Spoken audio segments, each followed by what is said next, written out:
Hi there, I'm Jonathan Strickland, a senior writer here at HowStuffWorks.com and host of Tech Stuff, and I wanted to talk to you today about ubiquitous computing and the pervasive internet.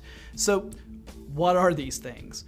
Well, ubiquitous computing is this idea of computers being around us and part of everything we do, pretty much from the time we get up in the morning to the time we go to bed, and sometimes even when we sleep. It kind of comes from this idea of, well, before we had this computing world where there were a lot of people using just a few machines. So you would have to share time on a machine in order to get access to it. You would actually have groups of people using terminals that would each get access one at a time to a supercomputer. We called this time sharing. Then we moved to a model where it's one user, one machine.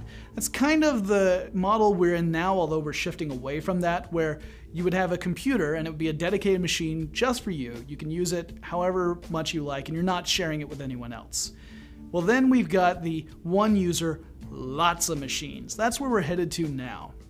A lot of people now own multiple computers. They also may own a smartphone, perhaps some other mobile devices that have internet connectivity built into them and computing built into them.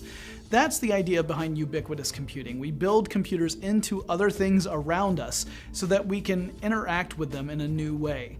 Now, right now we can see it in things like smartphones, video gaming consoles, computers, that sort of thing. But we're going to see more and more of that built into things like basic appliances. Perhaps even the clothing we wear will have some of these elements sewn into them using electronic fabrics.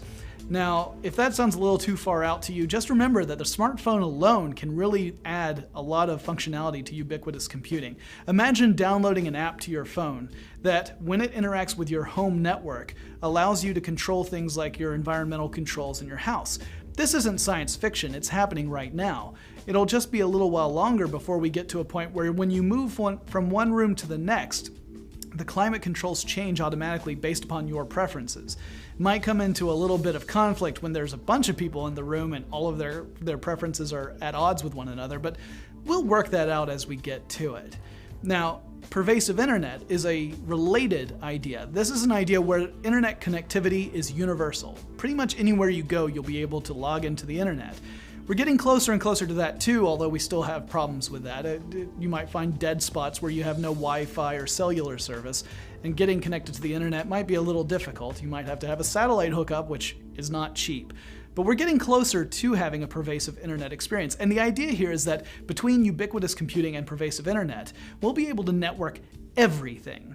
Your entire experience through life will be completely networked all around you, which means that you'll be able to dictate the experience you have in life based upon the technology surrounding you at any given time. So let's say that you like the room a certain temperature, you like certain music, you like certain kinds of food. Well, your refrigerator is going to tell you when you're low on your favorite ingredients. Your room is going to adjust to the right kind of temperature as soon as you walk in. Your iPod or other MP3 player is going to start playing the music you like as soon as you pick it up. These are the ideas that we're moving toward. We're not that far away from it. We're already seeing hints of it in our daily lives. But trust me, in 5 or 10 years, it's going to be everywhere. You're going to love it. For more on this and thousands of other topics, visit HowStuffWorks.com.